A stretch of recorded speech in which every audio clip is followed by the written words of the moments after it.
홍콩에서 만났던 트레이더들하고 좀 얘기를 하다 보면 요즘 뭐 10년물하고 30년물 별로 잘 안 본다. 많이 본대요. 시장에서 보면 구조적으로 누군가 계속 그 주식을 사야 되는 구간이 있어요. 성인식 같은 느낌이에요. 종목의 일생으로 보면 딱 한 번 있는 이벤트예요. 글로벌화 현상이라고 단정적으로 말씀드릴 수 있습니다. 제가 장담하는데 햄베거가 여기 있습니다. 에너지 투자의 매력은 뭐냐? 절대로 수요가 줄 일은 없다. 이 회사는 100년 전에도 있었고 100년 후에도 있을 거다. 이제 시작이에요. 고정 댓글을 참고하세요. 네, 오랜만에 모셨습니다. 오기석 렉스파이낸셜 아시아 대표님 안녕하세요. 네, 안녕하세요. 네. 반갑습니다. 언제 오셨어요, 홍콩에서? 어젯밤에 들어왔어요. 와. 어젯밤에 10시 반에 들어와서 호텔 가니까 네. 12시쯤 넘었는데 네. 진짜 왜 이렇게 열심히 사시는 거예요? 열심히 살아서 경제적 자유를 누리고 싶습니다.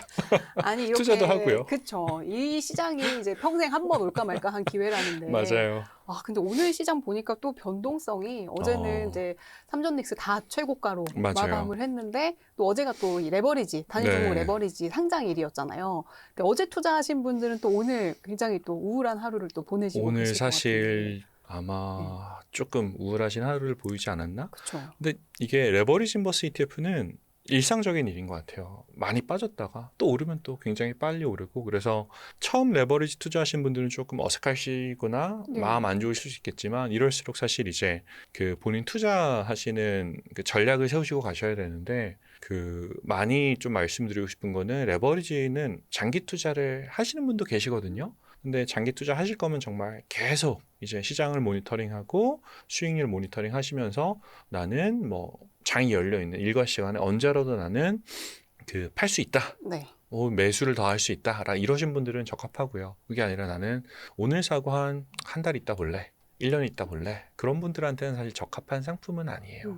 운이 좋으면 그 사이에 정말 많이 올랐을 수도 있지만 반대로 갈 수도 있거든요. 그렇죠. 네. 그 반대로 가면 더 크게 이제 잃는 가능성이 높으니까. 맞아요. 네, 렉스파이낸셜이 레버리지 전문 운용사잖아요. 맞습니다. 네. 그러니까 오늘 레버리지에 대해서 네. 우리가 또 처음 이제 투자하시는 분들도 많으실 테니 속속들이 또 좀 파헤쳐보는 최대한 잘 시간을 알려드리도록 하겠습니다. 배워보도록 하겠습니다. 네.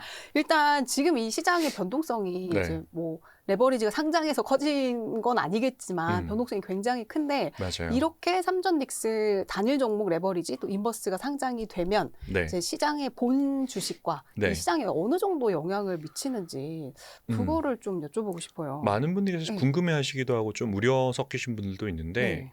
규모에 따라서 시장의 영향이 좀 다르다라고 말씀드릴 수 있을 것 같고요. 제가 지금까지 파악한 정보 보면 어제 하루에 다 들어온 자금이 한 개인 자금이 2조 정도? 2조 정도 네, 들어왔죠. 뭐 2조 정도면 사실 지금 삼성전자가 1,800조 어제 기준으로 네. 하이닉스가 1,600조니까 그렇게 큰 영향을 주기는 좀 힘들다고 봐요. 현재 수준에서는. 그렇죠. 어제 첫날이었으니. 맞아요. 네. 근데 이게 너무 잘 돼서 예를 들어서 SK 하이닉스의 2배짜리가 운용사들 다 합쳤을 때 25조 정도 됐다라고 네. 하면 2배 레버리지잖아요. 그렇죠. 그러면 그 상품 안에서는 뭐 현물도 있고 선물도 있지만 어쨌든 50조 원 규모만큼을 투자를 하고 있는 거예요. 네. 그리고 만약에 SK 하이닉스가 특정 하루에 10% 올랐다라고 하면 50조에서 10% 오르면 5조만큼 네. 수익을 보는데 제가 그냥 중간 다 생략하고 결론만 말씀드리면 ETF 운용사는 그럼 그날 장이 끝나기 전까지 5조만큼 더 사야 돼요. 추가로. 다음날 2배 수익률을 맞추기 위해서. 네. 그러면 이제 하루에 5조만큼의 물량을 한국 시장에서 종가 근처에 송고할 수 있느냐라는 거는 그 시점 갔을 때 얼마나 거래량이 원주 기준으로 많이 붙어 있느냐를 좀 봐야 되는 문제입니다. 그래서 이거는 아직은 제가 봤을 때 그렇게까지 커지진 않을 것 같은데 그래도 혹시 모르죠. 국내 투자자분들 그렇죠. 워낙 좋아하시니까요. 네. 와, 근데 이게 SK 하이닉스 같은 경우는 2배짜리가 홍콩 시장에도 지금 상장이 맞아요. 돼 있잖아요. 맞아요. 그거에 이제 거래량으로 따지면 어떤 거를 뭐 물론 그쪽으로 이미 거래를 하고 계시는 분들도 많았어요. 한국 네, 투자자 맞습니다. 분들. 근데 맞습니다. 그분이 세금 때문에 다 이쪽으로 아마 오시는 분들도 많으실 텐데. 그럴 것 같아요. 근데 뭐 거래량이랑 이런 거 차이가 네. 뭐 좀 더 안전한 거? 뭐 이런 게 차이가 있나요? 그쪽 홍콩 ETF랑? 네. 아니요 그렇게 차이가 있을 것 같지는 네. 않고요. 아 그래요? 그 운용사 아는 네. 형님이 저를 싫어할 수도 있는데 그 한국 투자자분들이 이미 뭐 홍콩 시장 시장 투자하시고 계신 분이라면 계속 뭐 보셔도 되겠지만 한국 시장에 이제 새로 상장된 것 투자하시는 분들이라면 한국 거 보시는 게 좋지 않을까라는 그렇죠. 생각은 해요. 네. 왜냐하면 장이 끝나는 시간이 다르거든요. 한국 시간 그 장 종료 시간하고 홍콩 시간하고 장 종료가 다르기 네. 때문에 장 종료 이후에 또 가격이 또 예상과 좀 다르게 움직일 수가 있어서 편하게 그냥 한국 걸 우선 해보시면 어떨까라는 네. 생각이 듭니다. 근데 이게 사실 요새 한국 주식시장 보면은 네. 약간 이게 투기판인지 뭐 이게 주식시장인지 사실은 약간 헷갈릴 때도 있어요. 그러니까 저 같은 맞아요. 초보 투자자들은. 네. 근데 이렇게 레버리지, 특히 단일 종목 레버리지가 좀 증가하는 거는 네. 이게 한국 시장만 우리가 도파민의 민족이라서 그런 건지 아니면 약간 글로벌한 현상인 건지 그런 것도 좀 궁금해요. 외부에서 보실 때 좀 네. 어때요? 글로벌화 현상이라고 단정적으로 말씀드릴 수 있습니다. 그래요? 한국만 그런 건 아니에요. 그 홍콩 같은 경우 SK하이닉스 개별 주식 2배가 먼저 상장됐잖아요. 네. 운용 자산이 제 기억으로 그게 10조가 넘어갔거든요. 네. 한국에서 투자하신 분이 한 10% 언저리로 전 알고 있어요. 되게 좋네요. 얼마 안 됩니다. 네. 90%는 홍콩 사람들 아니면 홍콩 시장을 통해 투자할 수 있는 뭐 헤지 펀드들이라든지 이런 쪽에서 투자를 하는 거예요. 네. 그렇게 보면 이제 한국인들만 그렇게 투자하는 건 아니다라는 게 첫 번째. 미국 같은 경우도 종종 기사들 많이 보면 한국 사람들이 개별 주식 레버리지 ETF 많이 투자한다라고 하시잖아요. 뭐 저희 티렉스 같은 경우도 보면은 뭐 MSTU, BNMU 네. 이런 것들, 뭐 TSLT도 그렇고 한국에서 많이 오세요. 네. 많이 오시지만 그 비율이 평균 한 25% 언저리, 오. 나머지 75%는 미국 사람들이 투자하신다라고 보면 돼요. 물론 한국이 차지하는 비중이 크지만 훨씬 더 그 큰 규모는 현지 시장의 투자자들이 투자하고 있다라는 건데 이거를 사실 보면은 투자자들 입장에서 레버리지된 투자를 하고 싶다라고 하면 선택지가 보통 레버리지 ETF를 투자하거나 아니면은 선물 옵션 등을 그렇죠. 사용하는 두 네. 가지 방법이 있어요. 한 배짜리 투자하시는 분 아예 제외하고요. 네네. 근데 요 두 개만 놓고 비교하면 레버리지 ETF가 상대적으로 장점이 있는 게 선물 옵션은 투자하셨을 때 증거금 내고 투자하시잖아요. 네. 레버리지 비율이 높아요. 뭐 5배, 7배, 뭐 그 이상 가는 경우도 있는데 네. 그럼 투자 원금을 그 증거금이라고 하면 시장이 반대로 움직여서 증거금이 다 사라지고 그 다음에 저희가 보통 금융시장에서 되게 무서운 것 중에 하나가 마진콜이잖아요. 그렇죠. 증거금이 영어로 마진인데 네. 마진을 더 달라고 하는 거예요. 그러면 투자자들은 1,000만 원 예를 들어서 넣어서 했다라고 하면 1,000만 원 다 사라지고 추가로 또 돈을 넣어야 넣어야죠. 돼요. 그러니까 손실 금액이 처음 투자했던 원본을 넘어갈 수가 있어요. 선물 옵션은. 근데 레버리지 인버스 ETF는 예를 들면 1,000만 원만큼 투자했다라고 하면 최대 손실 폭은 일단 거기서 1,000만 끝납니다. 원. 네. 네. 그래서 그런 측면에서 보면 이게 뭐 장점이라고 봐야 될 수도 있을 것 같고요. 그리고 또 한국뿐만 아니라 나머지 외국 같은 경우도 선물 옵션을 투자하려면 투자자들이 좀 고지해야 되는 것들이 많아요. 투자 경력이 얼마나 되는지, 네. 자산 규모가 얼마나 되는지, 뭐 교육받아야 될 수도 그렇죠. 있고요. 그런 거 감안했을 때는 아무래도 레버리지가 조금 더 손쉬운 투자처가 되는 것 같습니다. 그렇죠. 저희 이제 단일 종목 레버리지 네. 상장하기 전에 다 이제 금투협에서 투자 교육 이수를 맞아요. 받아야 됐잖아요. 맞아요. 한때 그 사이트가 마비가 되기도 했었어요. 어저께. 아, 그래서 이렇게 초심자들도 들어와서 워낙 시장이 좋으니 네. 이 단일 종목 레버리지를 이제 담으시는 분들이 네. 많다고 생각하는데 이게 사실은 리스크한 투자는 맞잖아요. 뭐 위험한 투자입니다. 네, 그래서 네. 좀 하나하나 좀 디테일하게 알려주시면 좋을 것 같아요. 그래서 최근에 이 책 소개를 맞아요. 또 드려야죠. 이 책을 또 쓰셨어요. 근데 제목이 약간 이 심기가 좀 불편합니다. 유튜버들은 절대 알려주지 않는 레버리지 ETF의 34가지 비밀. 네, 네. 그 출판사 그 네. 사장님이 제목을 설명을 좀 해주시죠. 공격적으로 네. 뽑았습니다. 네, 우선 해명을 해주세요. 해명을 우선 하겠습니다.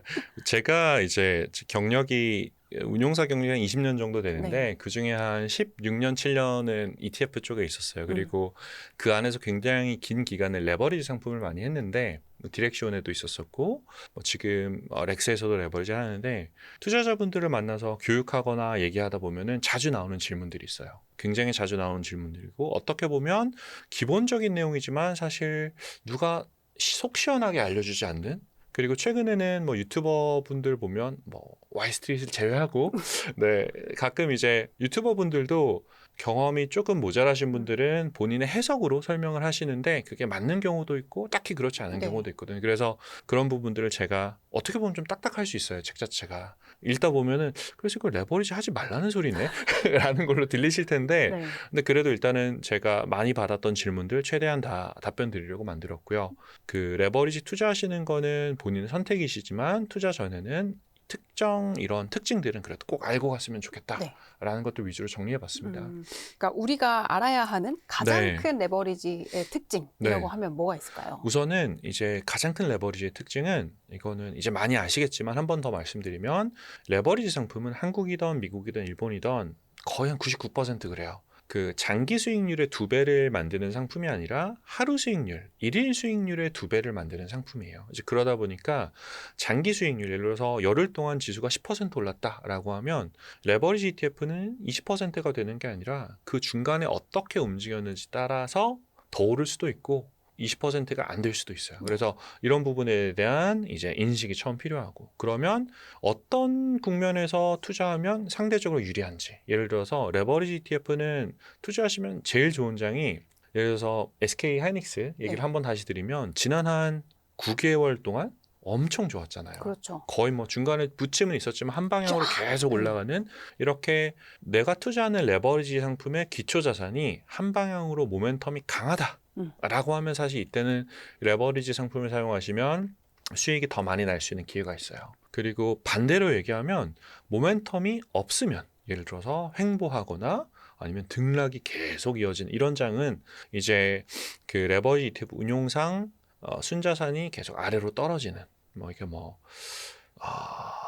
여러 가지로 보통 얘기하는데 뭐 음해복리 효과 네. 아니면 변동성 끌림 끌림. 뭐 이런 식으로도 많이 얘기하는데 그런 현상들이 발생할 수 있어서 이런 구간에는 가능하면 투자를 안 하셔도 되는 상품이다. 라는 것도 좀 말씀드리고 그렇죠. 싶어요. 횡보하는 구간에서도 네. 이제 이른바 원금이 녹을 수 있는 맞아요. 이제 그런 특징을 가진 상품이다. 이렇게 네. 이해를 하면 되겠죠. 네, 맞습니다. 그러면 이제 기간 수익률로 우리가 좀 헷갈리는 부분이 네. 이제 뭐 ETF 체크나 뭐 우리 ETF 트래커 이런 사이트 들어가서 네. 기간 수익률을 봤을 때 레버리지 ETF들 다 있으니까 그럼요. 여기서 기간 수익률이 만약에 30%다라고 한다고 그 기간 수익률이 진짜 내 수익률이 아닌 거잖아요. 맞죠? 그 기간 네. 수익률 30%는 투자자분의 수익률이세요. 아, 그래요? 네. 아니, 아닌가요?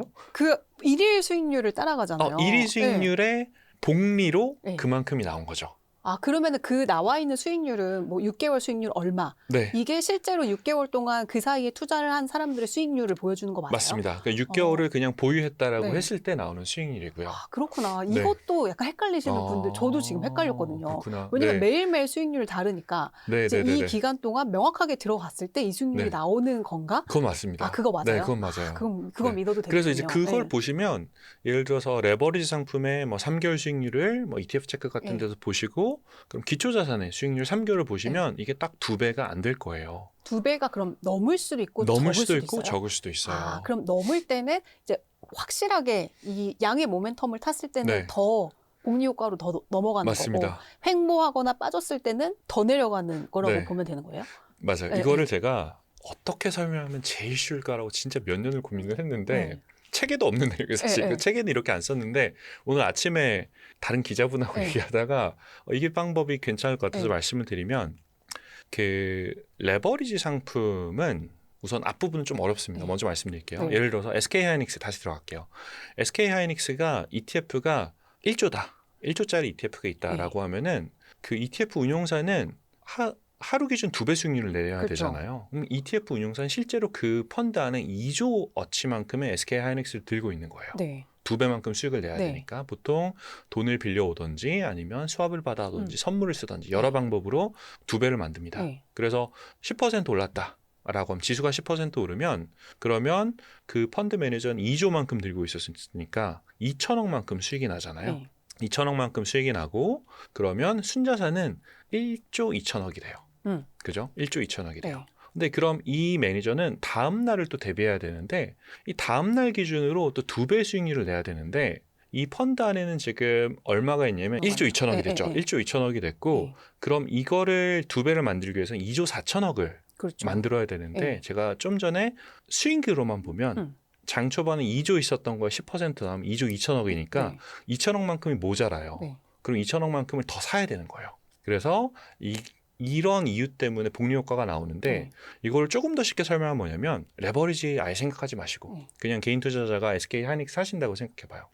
말씀드렸던 가장 큰 특징이 레버리지 ETF, 인버스도 마찬가지지만 레버리지 ETF는 장이 올라가면 장 끝나기 전에 더 사야 돼요. 장이 빠지면 장 끝나기 전에 팔아야 돼요. 그럼 이거를 레버리지 생각하지 말고 개인 투자 입장에서 장이 올라가서 더 샀어요. 근데 그 다음날 또 올라요. 그럼 제 수익률이 더 많이 늘어나겠죠?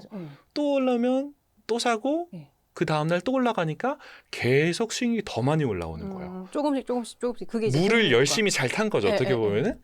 반대로 얘기를 하면은 시장이 빠졌어요. 빠지면 제가 팔아야 된다 그랬잖아요. 팔아야 되는데 예를 들어서 제가 투자하고 있는데 시장이 빠져서 팔았어요. 팔았는데 그 다음날 반등해 버려요. 그럼 저는 그날 팔았잖아요. 그렇죠. 못 쫓아가는 거죠. 그래서 사실 이런 이유 맞아요. 때문에 더 쪼그라드니까. 네, 쪼그라들어요. 그럼 반대로 장이 오르면 레버리지는 사야 된다 그랬는데 더 샀어요. 다음날 빠져요. 그러면 어제 높은 가격에서 더 많이 샀으니까 제 손실폭은 더 커지게 되죠. 그쵸. 그래서 이게 한 방향으로 계속 잘 맞을 때는 정말 좋은데 이게 반대로 움직이는 구간들이 오게 되면 비쌀 때 더 사고 쌀 때 팔아서 계속 손실이 누적되는 형태가 됩니다. 그래서 이런 것 때문에 사실 이제 횡보장에서는 레버리지 상품이 사실 좋진 않아요. 보통 이제 진짜 이제 좀 익숙하신 레버리지 투자에 네. 익숙하신 분들이나 뭐 기관이나 이런 좀 전문가들은 레버리지 ETF의 보유 기간이 뭐 평균 보유 기간 이런 게 정해져 있나요? 또 네. 기관에서는 잘 안 하시고요. 기관에서는 잘 안 하십니다. 특정 이유가 있어서 해야 되는 게 아니면 네. 잘 안 하시고요.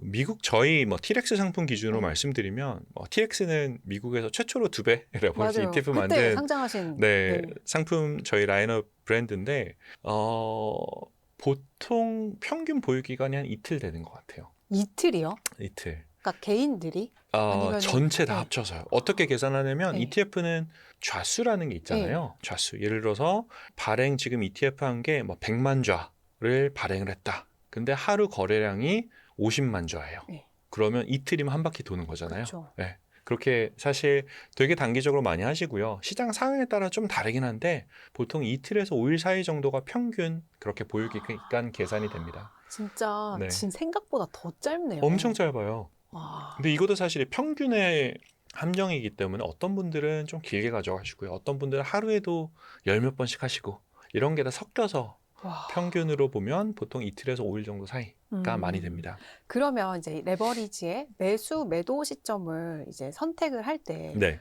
좀 우리가 좀 참고해야 될 만한 뭐 지표나 뭔가 시장을 잘 모르는 그런 좀 어떤 사인 같은 게 있어요? 사실 네. 여러 가지로 개인들이 보시는 게 다 다르긴 하거든요. 네. 다 다르긴 하는데 최근에 저도 그래서 뭘 보는 게 제일 좋을까라고 생각을 했고 보통 요즘 장기 투자하시는 분들은 뭐 100일 이평선, 200일 이평선 이런 거 보시잖아요. 그쵸. 근데 그거는 레버리지 투자하시는 분들이 보기에는 너무 길어요, 사실. 너무 길어서 그거 완전히 트렌드가 너무 형성된 이유기 때문에 그걸 보고 매매하시면 좀 쉽지 않을 것 같고 네. 보통 미국에서 ETF 트레이드들이 많이 쓰는 게 9일 이평선하고 21일짜리 네. 이평선 두 개를 많이 써요. 오. 그래서 이제 9일 이평선이 21일 선을 위로 뚫으면 네. 매수 시그널. 아, 반대로 9일 이평선이 21일 아래로 내려오는 매도. 되면 매도 시그널. 아. 이런 식으로 이제 네, 조금 이평선을 짧게 잡아서 이제 많이 쓰시고 네. 레버리지랑 인버스 ETF는 아무래도 단기 거래를 목적으로 만들어진 상품이기 때문에 뉴스에 따라서 거래하시는 거 좋긴 하지만 네. 뉴스보다는 전 사실 이제 기술적 지표가 더 중요하다고 봐요. 약간 네. 냉정하게. 이런 이평선 같은? 네, 이평선 아. 같은. 왜냐면 한배나 원주를 길게 투자하시는 분들은 사실 뉴스가 중요하죠. 내러티브가 중요하잖아요. 그렇죠. 장기 내러티브가 굉장히 중요한데 레버리지랑 인버스 ETF는 아무래도 위험이 더 증폭된 상품이기 때문에 장기 뉴스도 좋지만 지금 당장 보이는 기술적 지표들이 좋지 않다라고 하면 그때는 한 발짝 멀어졌다가 다시 오는 게 나을 것 같습니다.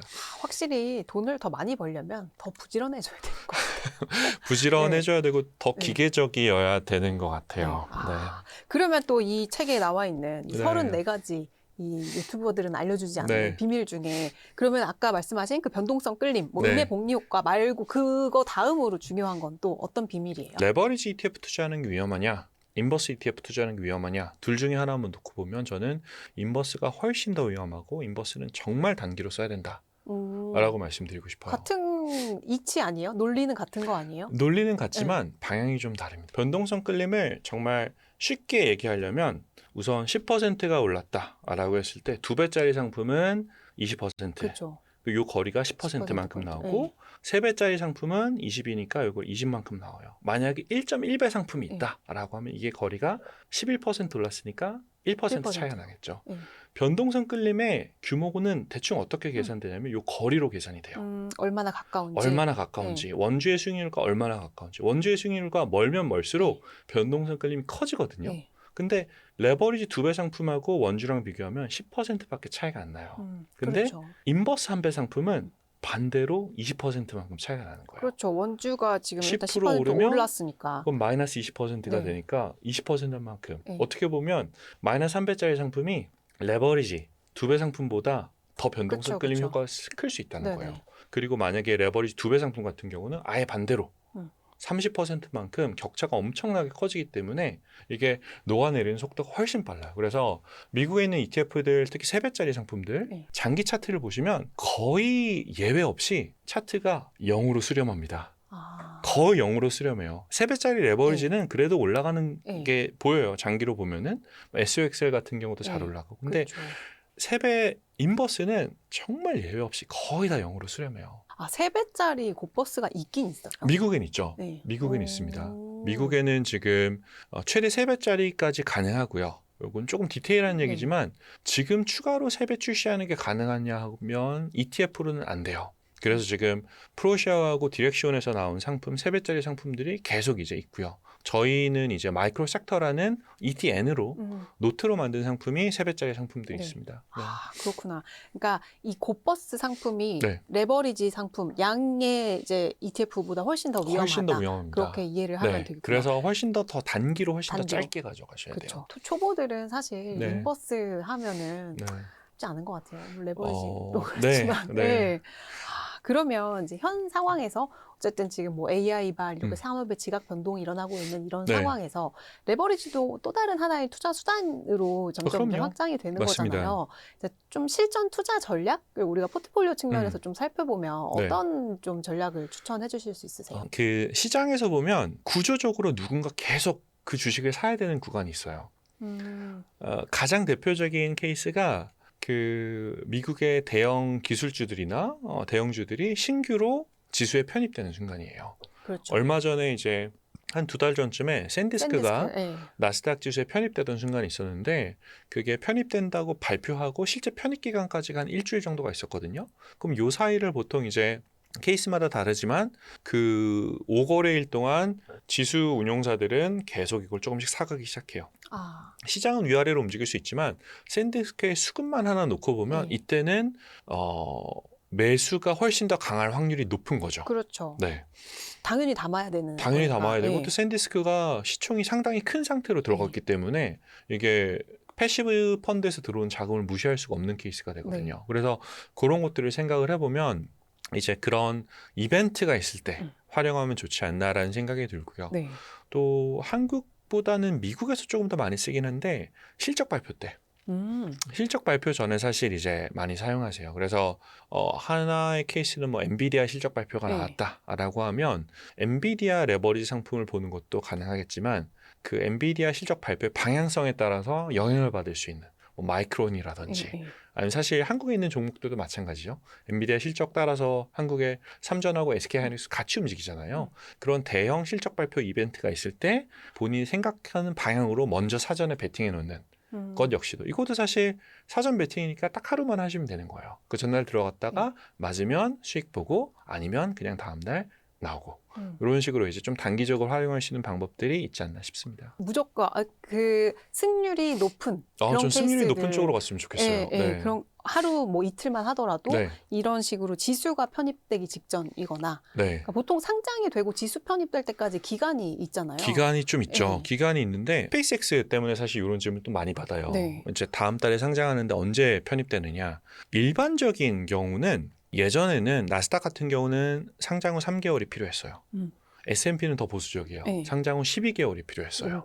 1년이나요? 1년이 네, 필요했어요. 네. 왜냐하면 상장했는데 유동성도 아직 확실하지 않고 조금 지켜봐야 된다. 네.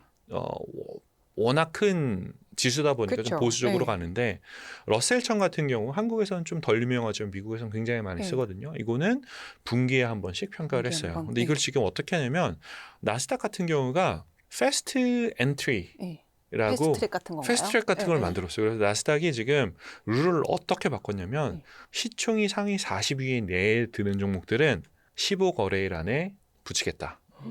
그리고 그 러셀 같은 경우는 9월에 편입하겠다. 올해 9월에. 아, 이미 이미 네. 편입하겠다고 네. 이미 발표를 해버렸어요 지금. 그리고 S&P 500은 오늘 이제 그 관련한 공청회가 있거든요. 예, 예. 오늘 이제 공청회를 마감을 하고 의사결정을 하겠지만 예상되는 편입 시기는 한 내년 3월 정도예요. 그래서 나머지보다는 조금 더 S&P가 보수적이긴 하지만 네. 어쨌든 나스닥에서 이번에 15거래일 만에 와. 편입하기로 했고요. 네. 그리고 지수회사가 3개만 있는 건 아니잖아요. 굉장히 많잖아요. 네. 그래서 조금 더 작은 지수회사들은 5일 만에 편입하고 이런 경우도 있습니다. 그러니까 스페이스X가 상장이 되면 상장이 되면 5거래일 5거래일 안에 그걸 편입해버리겠다라는 와. 게 있어서 제가 종종 이제 방송에서 그럼 이런 지수 편입이 네. 주식엔 어떤 의미냐라는 얘기를 할 때가 있는데 네. 성인식 같은 느낌이에요. 네. 회사가 이제 태어나서 잘 상장해서 이제 그 계속 이제 성과를 이루다 보면 이제 주요 지수 회사들의 인정을 받아서 그 메이저리그로 나가는 거죠. 메이저리그 콜업이라 그래도 되겠다. 메이저리그로 나가는 거니까 진출하는 거니까 이제 그렇게 놓고 보면 거의 대부분 해당 종목의 일생으로 보면 딱 한 번 있는 이벤트예요. 그렇죠. 네. 성인이 되는 날. 성인이 된 날이에요. 네, 그리고 그때는 어떻게 보면 축하해주면서 패시브 펀드들의 자금이 끊임없이 들어오는 거죠. 그때. 그래서 지금 이번 스페이스X 같은 경우는 이제 아무래도 주요 지수 회사들에서 패스트 엔트리, 패스트 트랙을 좀 만들려고 하고 있어서 상장되고 나면 6월 12일 날 상장인데 네. 나스닥 같은 경우는 지금 아마 7월 초에 네. 이제 7월 초부터 7월 초에 이제 그 나스닥 100 지수를 추종하는 ETF 운용사들이 이거를 매수하기 시작할 겁니다. 강제적으로 매수한다고 보시면 돼요. 그렇죠. 패시브는 어쩔 수 없이 맞아요. 그 비중대로 담아야 되니까. 네, 그렇게 놓고 보면 사실 네. 그 전에 먼저 개인 투자자들이 들어갈 수 있다라고 하면 물론 이제 스페이스X 개별 여러 가지 이슈로 흔들릴 수는 있겠지만 네. 지금 패시브 자금이 워낙 커졌으니까 패시브 자금 쪽에서는 일단 한 방향으로 자금이 밀려오는 거를 네. 경험하실 수가 있죠. 오. 샌디스크가 제 기억에 맞으면 그 일주일 동안 25%인가 올랐을 거예요. 그 지수 편입된 다음에요. 지수 편입되는 구간 구간에서? 동안, 네, 딱 일주일 정도 구간도 놓고 25% 올라서 레버리지는 뭐 60% 이상 상승했던 경험이 있어서 그래서 이런 이벤트들은 주요 종목별로 좀 알아놓으시면 그러네요. 괜찮지 않으실까 네. 싶습니다. 네.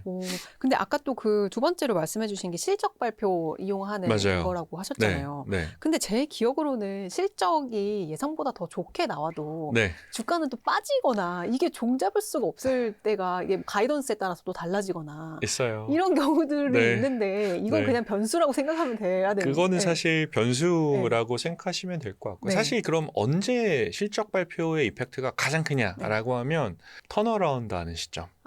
뭔가 아직 적자에서 적자에서 흑자로 흑자로 돌아서는 네. 경우가 보통 임팩트가 가장 크고요. 네. 아니면 엔비디아가 제 기억이 맞으면 2023년 네. 여름부터 실적이 정말 팍팍팍팍 나기 시작했던 네. 것 같은데 그렇게 이제 처음 시작하는 몇 년, 이제 몇 분기 정도가 이제 또 좋은 케이스가 될 것 같고요. 그 실적 발표는 사실 방향을 맞춘다고 항상 다 네. 주가가 오르는 건 아니지만 시장의 기대치를 넘어서는 뭔가 나온다. 나는 지금 예를 들어서 이럴 수 있죠. 전반적으로 시장이 좀 불안감이 있는 것 같다.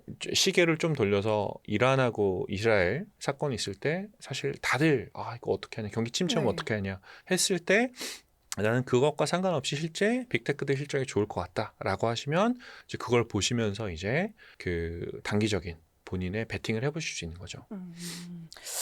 그렇죠. 근데 이제 운용사 제가 만약 운용사의 헤드라면 이제 돈을 벌어야 되니 맞아요. 이제 레버리지 상품을 낸다고 어떤 걸 낼까라고 고민을 할 때 거래량이 많을 걸로 예상되는 거를 낼 거 아니에요. 맞아요. 그럼 최근에는 좀 어떤 트렌드예요? 어떤 것들이 많이 상장이 어, 되나요? 한국은 뭐 이제 막 네. 시작했으니까 네. 뭐 약간 논외로 하고 미국 같은 경우는 최근에 많이 이제 가져가는 것들은 뭐 광통신 같은 네. 경우들 조금 많이 나오고 있고 전력 같은 경우도 계속 이제 그 출시가 되고 있고요. 여전히 이제 그 얼마 전에 뭐 저희 상품은 아니지만 세레브레스라고 네. 어, AI 전문 칩셋 메이커가 네. 있는데 그게 상장한 지 얼마 안 됐어요. 네. 근데 그거 상장하고 다음 날 어느 운용사에 상장했는데 그것도 자금이 좀 많이 들어왔고요. 오. 그래서 여전히 AI 관련한 것도 좀 많이 들어오고 지금은 사실 다들 눈여겨보고 있는 게 아무래도 스페이스X 그렇죠. 그리고 엔트로픽, 네. 오픈 AI 사실 올해 이 세 개는 역사상 거의 최대 규모의 자금 조달이 될 것 같아서 이 세 개 같은 경우는 저희 같은 레버리지 ETF 하는 운용사에서는 네.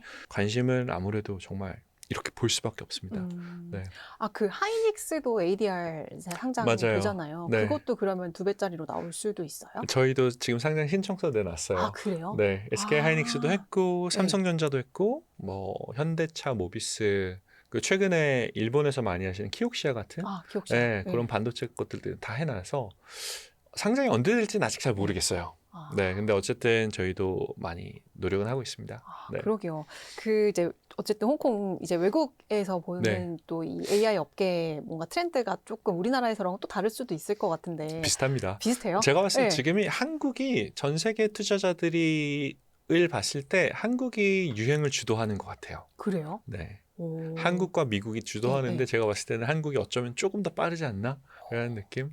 아, 그러면은 그 오픈 AI랑 사실 오늘인가 어제 뉴스 중에서 엔트로픽에 이름 까먹었는데 캐파시라는 분이 새롭게 합류했다는 뉴스가 그래요? 있었거든요. 아, 근데 몰랐어요. 그분이 이제 그 테슬라에서 자율주행 그 시스템 만든 분이고 오픈 AI 창립 멤버이기도 한데 이제 자기 이제 엔트로픽으로 간다. 엔트로픽으로 간다? 네. 오픈 AI에서? 네, 그래서 엔트로픽이 지금 거의 AI 업계를 뭔가 쥐락펴락하고 있는 이런 맞아요. 느낌인데 실제로 좀 보시기에도 그래요? 실제로 좀 그런 것 같아요. 그 엔트로픽이 지금 원래는 절대 강자가 오픈 AI였잖아요. 그렇죠. 근데 최근에 엔트로픽이 많이 그 붙어 오기 시작한 게 개인들이 구독하는 게 굉장히 많이 늘어나는 것도 있지만 기업 관련한 그 비즈니스 비율이 제 기억하는 게 맞으면 한 1년 반 사이에 30배 가까이 컸어요. 그 30배 가까이 컸던 가장 큰 이유 중에 하나로 사람들이 꼽는 게 그 써보시면 약간 느낌이 좀 다르거든요. 클로드 같은 경우는 엔트로픽의 클로드는 뭐라고 약간 공대생 느낌이 좀 나요. 그렇죠, 그렇죠. 네, 약간 T입니다. 네. 네, T. 공대생 느낌 좀 나고 오픈 AI는 조금 다른 느낌이 나고 애플 네. 좀 느낌이 나고요. 그록 같은 경우는 또 다른 맛이 있고 네. 그런데 어쨌든 기업들이 그 AI 시스템을 지금 회사 비즈니스에 통합시키려는 작업을 많이 하잖아요. 아무래도 그 사람들이 많이 쓰고 있는 게 클로드예요. 어떻게 보면 클로드에 익숙하고 뭐 이런 부분들이 있어서 개발자들의 절대적인 지지를 현재는 클로드가 받고 있거든요. 그렇기 때문에 그 B2B 비즈니스 쪽에도 진입 속도가 굉장히 빠른 게 아닌가라는 생각이 들고요. 그리고 이번에 미토스도 나오긴 했지만 오픈 AI에서도 많은 모델이 나오긴 하는데 어쨌든 현재로서는 엔트로픽이 그 격차가 좀 존재하는 게 아닌가라는 생각이 좀 듭니다. 네. 근데 개인적으로는 뭐 쓰세요? 저는 지금 클로드하고 그록 두 개 써요. 아, 네. 어떻게 달라요? 체감하기. 체감이 클로드는 네. 제가 지금 모시고 있고요. 클로드는 약간 네, 뭐 부장님. 경력 많으신 부장님 네. 느낌? 네. 뭐 지금 블룸버그 전 금융권에 있으니까 블룸버그 보통 블룸버그 대리, 그렇죠. 블룸버그 과장, 불대리. 불대리 부르죠. 네. 했는데 클로드는 부장님 줘도 될 것 같아요. 지금 부장님 타이틀에 네. 모자랄 수도 있습니다. 아니 어떤 분은 그러시더라고요. 개발자분 저 아는 분은 네. 클로드가 자기를 스트레스 받게 한대. 왜요? 클로드 때문에 스트레스를 받는데요. 너무 시어머니처럼 하나하나씩 자기를 오히려 클로드가 부리는 것 같은 느낌이 든다. 맞아요. 이런 어느 생각이 순간 든다는 주객 거예요. 정도. 어느 순간. 네.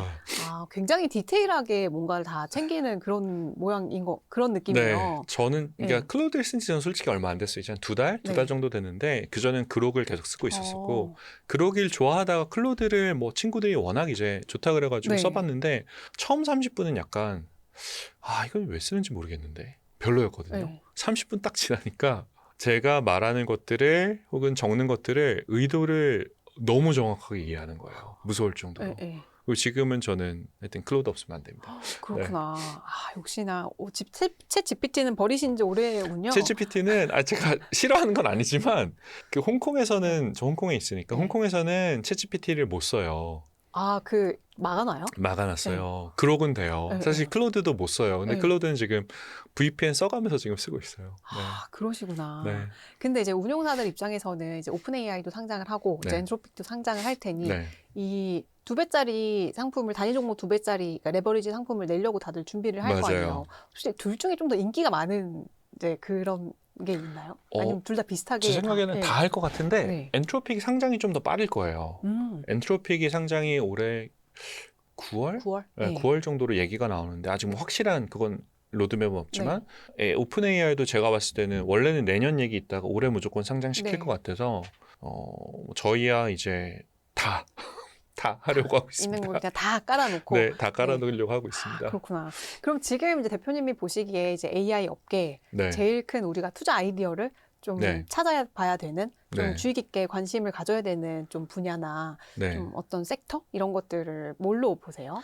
결국은 네. 이제 뭐 병목이 지금 어디 있는가라는 그렇죠. 게 제일 네. 중요할 것 같은데 지금은 사실 이제 어떻게 보면 초반에 이제 약간 기대치가 엄청 높았던 하이프라고 보통 하는데 그 단계는 이때 뭐 챗GPT 이외에 모든 AI 주식이 알아서 다 오르던 그렇죠. 밸류에이션이 그냥 AI 한대 그러면 일단 근데 그건 지금 끝난 것 같고요. 지금은 약간 2단계로 약간 인프라 관련해서 그 누가 뭐 AI를 만드느냐보다는 이제 어떻게 이제 굴리려면 뭐가 필요한가. 사실 이제 그 스토리가 엔비디아, 샌디스크, 마이크론, 삼성전자, SK하이닉스 다 이 스토리잖아요. 그래서 지금 인텔까지. 이게 가는 네. 거고 여기서 하나 더 들어가면 이제 이것도 뭐 좀 되긴 했지만 전력이나 뭐 냉각, 광통신 이런 것들 그 데이터 센터 안에서 세부적인 하나의 그 병목들을 찾아가지고 이거를 이제 어떻게 하면 수혜를 받을 수 있을까라는 거고 이게 사실 저는 좀 지나고 나면 이제부터는 인프라가 지나고 나면 실질적으로 AI 기업들 안에서 누가 정말 돈을 벌어 나가는가. 라는 게 또 중요할 것 같아요. 그래서 일각에서는 궁극적으로는 결국 다시 빅테크로 돌아올 거다. 이런 얘기들도 하시더라고요. 클라우드에 저는 채워서. 동의해요. 아, 그래요? 네, 저는 동의하고 네. 사실 이게 뭐라 그럴까요? 제가 AI라고 쫙 보고 또 지금 반도체에 열광해 있지만 2023년 같은 경우는 반도체가 아마 거의 안 움직였을 맞아요. 거예요. 반도체의 겨울. 반도체 겨울이었죠. 네. 그리고 반도체 겨울이고 그때는 소프트웨어 위주로 쫙 올라갔었고 그렇죠. 지금은 클로드가 나오면서 소프트웨어가 다 죽었죠. 주춤하지만 네. 클로드가 상장해 버리면 네. 또 다른 얘기잖아요. 그렇죠. 실질적으로 정말 AI를 통해서 돈을 벌 수 있는 기업들이 이제 음. 생겨날 거란 말이죠. 상장돼서 접근 가능하니까 이렇게 되면 지금은 사실 AI 관련해서는 뭐 반도체 관련한 것들이 지금 가장 핫한 건 맞지만 이제는 조금 다른 쪽으로도 아니 기존 기업 안에서도 빅테크 안에서도 AI로 돈을 벌어내는 기업들을 좀 찾아보는 것도 좋지 않을까 싶습니다. 그렇죠. 그런 의미에서 또 메타에 관심 많으시는 분들 되게 많더라고요. 메타요? 워낙에 서비스를 다양하게 AI 붙여갖고 많이 내놓으니까. 맞아요. 최근에 말도 없이 막 앱들을 막 그냥 내놓고도 하더라고요. 네. 그래서 이제 우리가 빅테크에도 조금 더 관심을 가져야 될 지금 좀 주목해서 봐야 될 시기가 아닌가 네. 막 이런 생각도 드는데 근데 또 한편으로는 이 고용이 미국 시장에서 또 이게 흔들릴 수가 있죠. 흔들릴 수 있잖아요. 네. 막 메타 얘기가 나왔으니 메타도 뭐 최근에 뭐 8천 명 8,000명인가? 네. 네, 짤 해고를 네. 했다고 하고 근데 이게 연준 입장에서도 사실 두 축이 금리, 물가와 이제 고용인데 여기서 고용이 흔들릴 가능성에 대해서는 어떻게 좀 보세요? 어떤 뷰를 갖고 계세요? 가능성은 네. 저는 있다라고는 봐요. 네. 있다라고 보고 사실 이번에 그 마크 저커버그가 얼마 안 됐잖아요. 전사에 메일을 보내서 네. 8,000명 해고하고 남은 사람들에 대해서는 메일을 보내서 뭐 AI 관련 부서로 이제 릴로케이션 하든지 아니면 뭔가 새로운 이제 잡을 뭐 찾는 그러니까 회사 내부에서 안에서, 예, 예. 하는 걸 하면서 했던 얘기가 올해는 없을 거다. 추가 해고가 없을 음. 거다라는 얘기를 했는데 내년은 모르는 그렇죠. 거거든요. 올해는 지금 정말 극단적으로 얘기하면 지금 뭐 여러 회사들에서 나오는 말은 다 다르지만 예를 들어서 AI가 생산성을 뭐 15%에서 30% 올릴 거다라고 하면 그러면 물론 회사는 그 수익 창출을 위해서 생산성이 올라가는 걸 바라겠지만 그것과 또 동시에 비용 측면도 고려해 봐야 되거든요. 비용을 줄이면서 유사한 수준의 생산성을 확보할 수 있다라고 하면 사실 미국 회사들 같은 경우는 저희가 지금 보는 것처럼 대량 해고를 많이 해요. 그래서 미국의 경우는 빅테크들 위주로 해고가 계속 좀 나오지 않을까라는 생각은 사실은 하고 있고요. 다만 이게 미국 경제 전반에서 다 일어나는 건 아니거든요. 아직은. 그렇죠. 그렇기 네. 때문에 일부 섹터이기 때문에 커다란 영향은 아직은 좀 없을 것 같다는 생각이 들고, 두 번째로는 저는 최근 들어서 계속 드는 생각 중에 하나가 경제하고 주식시장은 이제 아예 좀 괴리를 보이면서 가는 게 아닌가라는 생각을 하는데, 예전 주식시장 예를 들어서 한 뭐 5년 전, 10년 전이다라고 하면 시총 컸던 종목들이 뭐 에너지라든지 아니면 그렇죠. 소매 쪽도 컸고 뭐 금융도 네. 상당히 컸고, 지금보다는 기술주에 대한 집중도가 훨씬 떨어져 있었거든요. 이제 그러다 보니까 경기가 안 좋아지면 직접적으로 영향을 받을 수밖에 없어요. 근데 지금은 사실 올해도 뭐 골드만삭스 얘기 나오는 게 M7 종목이 S&P 이익 성장률의 한 60% 이상 차지한다라고 네. 놓고 보면, 사실 지금 저희가 S&P 500 종목이라고 하지만 그 안에서 주가를 견인하는 종목 몇 종목 없는 거예요. 7개. 7개. 뭐 좀 늘리면 한 네. 15개, 20개가 맥스일 네. 텐데, 그럼 요 15개, 20개 기업들이 경기에 영향을 받을 것인가? 라고 보면 현재로서는 경기 영향을 덜 받을 것 같다라는 게 시장의 생각인 거죠. 왜냐하면 좋던 싫던 장기적인 AI 성장 스토리 안에서 지금 투자를 해야 될 시점이기 때문에, 치킨 레이스로 들어간 그렇죠. 시점이기 때문에 최소한 이 기업들의 실적은 나쁘지 않을 거다라는 그 기대치가 있기 때문에 경기가 좀 꺾인다라고 하더라도 저는 사실 생각만큼 주가는 안 빠질 수도 있을 것 같다라는 생각은 들어요. 그게 지금 이제 뭐 국채금리나 금리가 오르고 환율도 맞아요. 높고 이런 고물가 고환율 네. 시대인데도 시장이 계속 가는. 지금 정상적인 예전 시장이었으면 한참 빠졌어야 되잖아요. 그렇죠. 네. 근데 그게 우리나라뿐만이 아니고 미국 미국도 마찬가지로. 지금. 네. 그러면은 이제 어쨌든 케빈 워시 연준 네. 의장이 이제 새로 취임을 했는데, 우리가 늘 주식시장에서 제일 두려워하는 건 금리 인상이잖아요. 네. 그러면 이제 금리 인상 우려도 그러면 약간 좀 무뎌져도 되는 그런 상황이라고 보세요? 개인에서 의장님한테 달려있는 건 네, 아닌 네. 것 같고, 도널드 트럼프 대통령의 의사가 중요한 것 같아요. 그러니까 그 금리를 내리는 결정을 그분이 할 수는 없지만, 이란 관련한 사태를 최대한 빨리 마무리할 수 있는 건 결국 도널드 트럼프 대통령이잖아요. 그렇죠. 이게 마무리가 된다라고 하면 유가가 낮아지고, 지금 생산자 물가 쪽에서 충격이 소비자 물가까지 전이만 되지 않으면 사실 장기 금리가 올라가는 거는 조금 다르게 봐야 되지 않나. 최근에 이제 홍콩에서 만났던 그 트레이더들하고 좀 얘기를 하다 보면 뭐 저보다 채권 훨씬 잘 네. 보시는 분들이니까 어떻게 생각하냐라고 말씀드렸더니, 요즘 뭐 10년물하고 30년물 별로 잘 안 본다. 아예 안 본대요? 옛날만큼 중요하지 않게 보고 2년물을 많이 본대요. 오히려 단기 단기 금리를? 금리가 튀어 올라가는 구간은 이거는 정말 단기 유동성 경색 네. 관련한 부분이기 때문에, 단기 금리가 어느 정도 잘 유지되면 오히려 장기 금리에 대해서는 뭐 4.75% 넘으면 문제 온다, 5% 넘으면 채권 자경단 온다, 이런 게 물론 오겠지만 그분들이 오시겠지만 그래도 옛날만큼 충격은 덜할 수도 있다라는 얘기를 하시더라고요. 최근에는. 확실히 되게 격세지감인 거. 맞아요. 왜냐면 작년에 관세 충격만 해도 처음에 이제 한다고 했을 때 4.5 넘어가고 나서는 이제 바로 타코 맞아요. 했잖아요. 네. 근데 이제는 네. 그럼 지금 우리가 봐야 되는 제일 위험한 시그널은 뭐예요? 뭘 봐야 돼요? 그러니까 중간선거 앞두고 중간 선거 네. 앞두고 사실 도널드 트럼프 대통령의 말이나 뷰를 좀 많이 봐야 될 것 같은데, 저는 얼마 전에 포춘에서 이런 얘기가 좀 있었어요. 도널드 트럼프 대통령이 본인이 가장 중요하게 생각하는 게 뭐냐. 왜냐하면 지금 지지율도 급락하고 있죠. 그렇죠. 외국 정상들의 트럼프 대통령에 대한 시각도 안 좋죠. 뭐 레퓨테이션이 많이 망가졌으니까요. 지금 본인이 제일 중요하게 보는 건 주식시장이에요.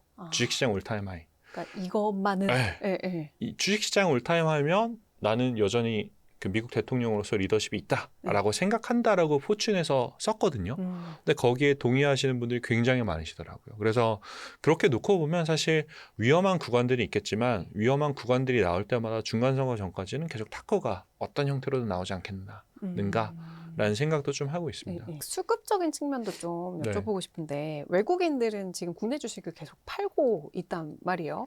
외국인 기관들은 팔고 있죠. 맞습니다. 그래서 근데 이게 또 한국 뭐 예를 들어서 뭐 하이닉스 뭐 2배짜리 뭐 더 많이 상장이 되면 해외 시장에, 아니면 국내에도 이렇게 상장이 됐으니까 또, 그리고 증권사들의 그 해외 투자자들의 개인 맞아요. 투자자들의 이제 국내 투자를 좀 활성화시킨다고도 하고, 네. 그럼 외국 자금이 좀 리테일 자금은 들어올 수도 있지 않을까 이런 생각도 드는데. 들을 수 있어요. 그런 좀 수급적인 측면에서 국내 시장은 어떻게 좀 전망하세요? 우선은 그 외국에서 자금이 들어오는 게 아마 삼성증권이 인터랙티브 브로커랑 처음 열었던 걸로 알고 있고, 지금 지금 하나증권이 푸트라고 중국계 온라인 증권사로 엄청 커요. 여기 정말 엄청 커요. 네. 말도 안 되게 큰데 여기랑 지금 작업하고 있는 걸로 알고 있어요. 근데 하나씩 들어오면서 한국 시장에 긍정적인 영향을 주겠지만 사실 전 세계 증권사들에서 한국 주식이 투자 가능한 여전히 극소수거든요. 그렇죠. 그렇기 때문에 조금 더 시간이 걸리는 네. 문제다라고 봐주시면 좋을 것 같고요. 그 국내장은 그럼 왜 이렇게 매도를 많이 하냐라고 하면 국내장이 싫어서 그런 게 아니라 그 글로벌 투자자들 입장에서 보면은 이제 여러 가지 이유로 현금이 필요할 때가 있어요. 예를 들어서 스페이스X다. IPO. IPO 한다라고 하면 지금 100조 규모로 IPO를 하잖아요. 네. 100조 규모로 하는데 IPO 전엔 청약을 하거든요. 근데 보통 청약은 100조 모집할 때 100조로 끝나는 게 아니라 그거 뭐 10배, 더 많이. 20배. 그러니까 많이 넣을수록 더 많이 받는 거죠. 맞아요. 예, 많이 예. 넣어야 제가 더 많이 받을 예, 수가 예, 있어요. 왜냐하면 적게 넣으면 적게 받을 수밖에 없고 최대한 많이 이제 그 청약을 해서 많이 받아오려는 전략을 많이 사용하는데 그때 아무래도 현금이 필요하거든요. 개인도 그렇고 기관도 마찬가지고. 그래서 그런 단기적으로 이제 그럼 현금화를 시켜야 될 때 어디부터 먼저 볼 거냐라고 하면 뭐 미국 쪽 같은 경우는 올해 별로 안 올랐잖아요. 그렇죠. 뭐 이익 실현할 만한 게 별로 없을 네. 것 같아요. 제 생각엔 솔직히 샌디스크 이런 거 제외하고는. 일본 같은 경우는 해외 투자들이 굉장히 많이 들어가긴 하지만 기관 투자가들이 거기도 뭔가 엄청나게 재밌는 종목은 많이 없는 것 같아요. 뭐 닌텐도, 도요타, 키옥시아는 좀 예외겠지만 그렇고 홍콩 같은 경우는 사실 대부분이 뭐 디벨로퍼랑 은행들, 부동산 회사나 은행이어서 또 많이 못 올랐어요. 그러면 아무래도 손이 먼저 가는 게 한국 아니고 대만, 한국 아니면 대만 둘 중에 하나일 텐데 글로벌 투자자 입장에서는 대만보다는 한국이 더 편해요. 왜냐면 대만은 외국인 투자가 들어가면 세금 계산해야 되거든요. 네. 약간 그 기관과세 네. 를 해야 되는 게 좀 있어가지고 번거롭구나. 번거로워요. 예, 예. 근데 사실 한국 같은 경우는 그렇지는 않으니까. 그리고 유동성이 워낙 좋잖아요. 예. 지금 삼성전자, SK는 워낙 좋으니까. 전 국민이 지금 뛰어들고 있는. 그래서 자기가 들고 있는 주식을 충격을 최대한 덜 주면서 팔기에는 전 세계에서 지금 한국이 제일 좋은 시장이에요. 솔직히 말씀드리면. 네. 그래서 그 글로벌 투자자들이 뭐 들어올 때는 또 엄청 들어오고 또 나갈 때 엄청 나가는 게 한국이 뭐 싫어서 나간다 아니면 이 종목이 정말 싫어서 나간다라는 것보다는 여러 가지 다른 이유로 현금을 마련해야 될 때 아무래도 한국이 1순위가 될 수밖에 없다라고 생각해 주시면 될 것 같아요. 그렇지. 글로벌 전체의 수급적인 측면에서 맞아요. 봤을 네, 때 이제 네. 대형 IPO들이 저쪽에 몰려 있으면 네. 그쪽으로 갔다가 근데 또 그 IPO 하는 회사들이 IPO를 하고 나면 끝나면 그 다시 자금 또 그 조달한 자금을 우리나라 반도체 회사들에게 또 써줄 수도 있는 거잖아요. 맞습니다. 투자를 할 수도 네. 있는. 그리고 그때 청약한다고 잠깐 빠져나갔던 자금이 또 들어올 수도 있고요. 네. 그런 때를 좀 잘 이용해서 또 레버리지 투자도 할 수 있고. 그런, 맞습니다. 예, 다양성이 상황이- 뚜렷할 때는요. 네. 그렇구나. 아유, 이렇게 해갖고 오늘 또 장시간 동안 또 좋은 말씀, 아닙니다. 좋은 말씀 많이 주셨는데, 네. 좀 마지막으로 진짜 지금 레버리지, 단일 종목 레버리지가 이제 막 상장한 시점이니만큼 네. 좀 책도 쓰셨고 하니까 이제 우리 와이스트리트 구독자, 네. 우리 복길이 여러분들께 또 마지막으로 조언을 좀 주신다면 뭐가 있을까요? 레버리지 상품은 정말 진심으로 말씀드리는 게 모든 투자자들을 위해서 다 투자라고 만든 상품은 아니에요. 그래서 본인이 충분히 상품을 이해를 하고 내가 레버리지의 특성도 알고 그리고 내가 레버리지를 투자한다는 거는 뭐 2배짜리 상품이다라고 하면 그냥 주식 투자했을 때보다 2배 더 빨리 손실 볼 수도 있다는 거거든요. 내가 그런 거를 손실을 볼 준비가 되어 있는지. 예를 들어서 SK하이닉스 많이 움직일 때 하루에 뭐 8%, 10%씩 움직이는데 그럼 하루에 15% 손실을 봐도 내가 괜찮을 건가? 라는 거를 한번 생각해 보시고 나는 그래도 내가 충분히 레버리지를 통해서 나의 부를 극대화할 자신이 있다. 혹은 준비가 되어 있다라는 분들만 투자하셨으면 좋겠습니다. 네. 혹시 전체 내 투자 금액의 몇 %를 레버리지로 한다 이런 좀 아이디얼한 포션도 있나요? 이거 사람마다 사실 다 다르긴 네, 한데 저는 한 20% 내외 20% 개인적으로. 그리고 20%를 항상 투자하는 건 아니에요. 예, 그리고 이제 하다가 하나도 안 담고 있을 때도 있고요. 다시 또 들어갈 때도 있고. 그러니까 그래서 그 캡이 20%. 그 정도. 예, 예. 뭐 정말 제가 봤을 때 이건 무조건 들어가야 되는 시점인데라고 하면 좀 더 들어갈 수는 있겠지만 뭐 한 그 정도 하면은 20% 투자해서 20%를 잃으셔도 4%예요. 네. 나머지 96%는 여전히 있기 때문에 훨씬 더 안정적으로 투자하실 수 있지 않을까 생각합니다. 네. 아유, 알겠습니다. 오늘 이렇게 나와주셔서 정말 감사드립니다. 고맙습니다. 감사합니다.